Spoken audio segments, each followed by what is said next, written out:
Good evening, everyone. I'm excited to see you after our fun Zoom party.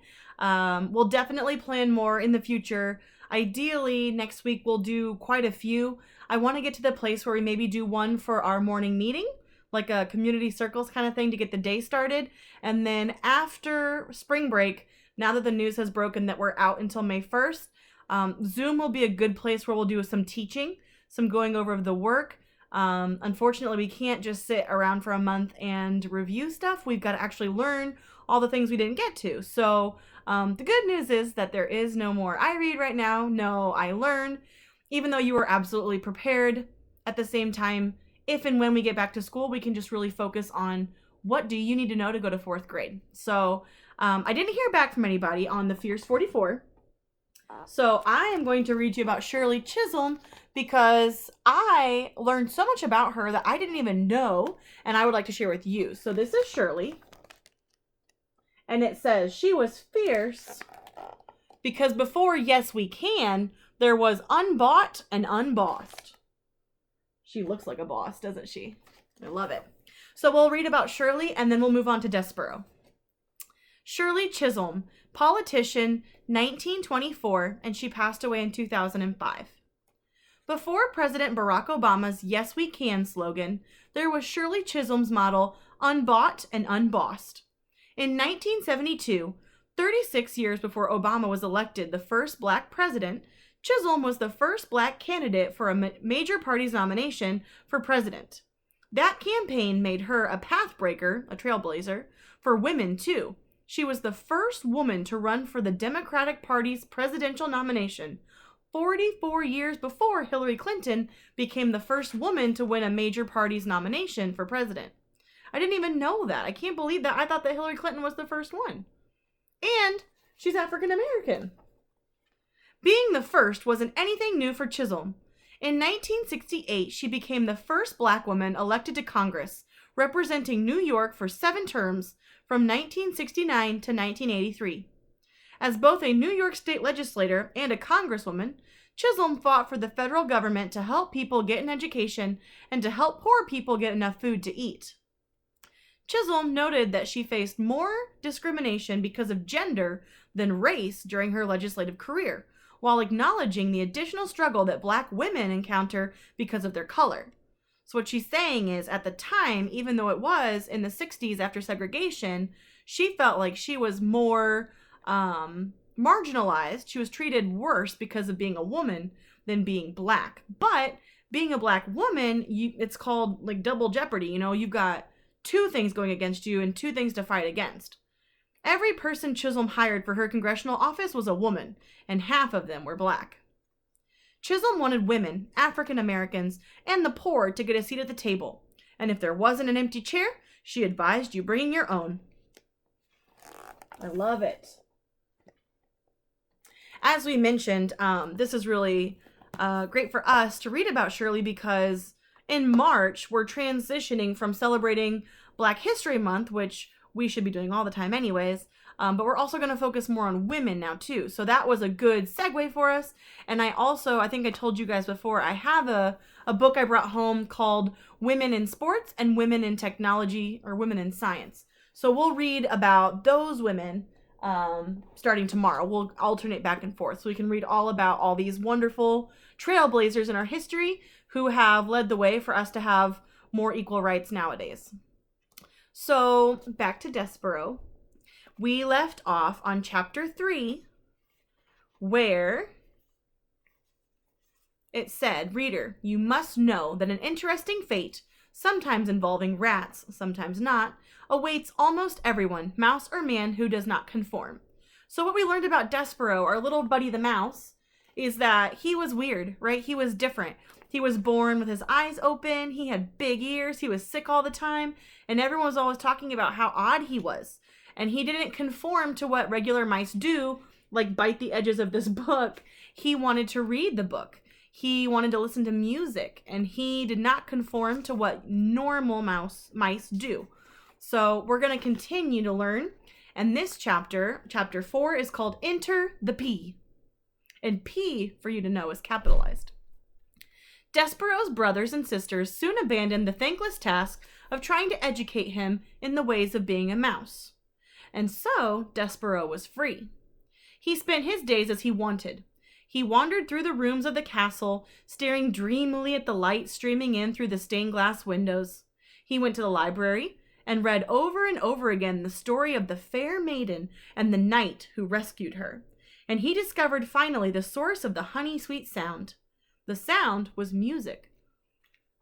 The sound was King Philip playing his guitar and singing to his daughter, the Princess P, every night before she fell asleep. Hidden in a hole in the wall of the princess's bedroom, the mouse listened with all his heart. The sound of the king's music made Despero's soul grow large and light inside of him. "Oh," he said, "it sounds like heaven. It smells like honey." He stuck his left ear out of the hole in the wall so that he could hear the music better. And then he stuck his right ear out so that he could hear it better still. And it wasn't too long before one of his paws followed his head, and then another paw, and then, without any real planning on Despero's part, the whole of him was on display, all in an effort to get closer to the music. Now, while Desperaux did not indulge in many of the normal behaviors of mice, he did adhere to one of the most basic and elemental of all mice rules. Do not ever, under any circumstances, reveal yourselves to humans. But the music made him lose his head and act against the few small mouse instincts he was still in possession of. And because of this, he revealed himself. And in no time at all, he was spied by the sharp-eyed Princess P. "Oh, Papa," she said, "look, a mouse." The king stopped singing. He squinted. The king was nearsighted. That is, anything that was not right in front of his eyes was very difficult for him to see. "Where?" said the king. "There," said the Princess P. She pointed. "That, my dear P, is a bug, not a mouse. It is much too small to be a mouse." No, it's a mouse." "A bug," said the king, who liked to be right. "A mouse," said the P, who knew that she was right. As for Desperaux, he was beginning to realize that he had made a very grave error. He trembled. He shook. He sneezed. He considered fainting. "He's frightened," said the P. "Look, he's so afraid he's shaking. I think he was listening to the music. Play something, Papa." "A king play music for a bug?" King Philip wrinkled his forehead. "Is that proper, do you think? Wouldn't that make this into some kind of topsy-turvy, wrong-headed world if a king played music for a bug?" "Papa, I told you, he's a mouse," said the P. "Please?" "Oh, well, if it will make you happy, I, the king, will play music for a bug." "A mouse," corrected the P. The king adjusted his heavy gold crown. He cleared his throat. He strummed the guitar and started to sing a song about stardust. The song was as sweet as light shining through the stained glass windows, as captivating as the story in a book. Despereaux forgot all his fear. He only wanted to hear the music. He crept closer, and then closer still, until, reader, he was sitting right at the foot of the king.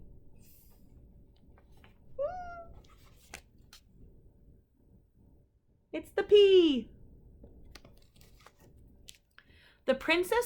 Chapter 5, What Furlough Saw. Remember, Furlough is his mouse brother. The Princess P looked down at Despereaux. She smiled at him. And while her father played another song, a song about the deep purple falling over sleepy garden walls, the princess reached out and touched the top of the mouse's head. Despereaux stared up at her in wonder. The P, he decided, looked just like the picture of the fair maiden in the book at the library. The princess smiled at Despereaux again, and this time Despereaux smiled back. And then something incredible happened. The mouse fell in love. He's so cute. I love small things. Reader, you may ask this question. In fact, you must ask this question. Is it ridiculous for a very small, sickly, big-eared mouse to fall in love with a beautiful human princess named P? The answer is yes. Of course it's ridiculous. Love is ridiculous. But love is also wonderful and powerful. And Desperaux's love for the Princess P would prove, in time, to be all of these things: powerful, wonderful, and ridiculous. "You're so sweet," said the princess to Desperaux. "You're so tiny." As Desperaux looked up at her adoringly, Furlough happened to scurry past the princess's room, moving his head left to right to left, back and forth. "Cripes!" said Furlough. He stopped. He stared into the princess's room. His whiskers became as tight as bowstrings. What Furlough saw was Desperaux Tilling sitting at the foot of the king. What Furlough saw was the princess touching the top of his brother's head. "Cripes!" shouted Furlough again. "Oh, Cripes! He's nuts! He's a goner!" And, executing a classic scurry, Furlough went off to tell his father, Lester Tilling, the terrible, unbelievable news of what he had just seen. Chapter 6. This Drum. There's no illustration. "He cannot! He simply cannot be my son," Lester said.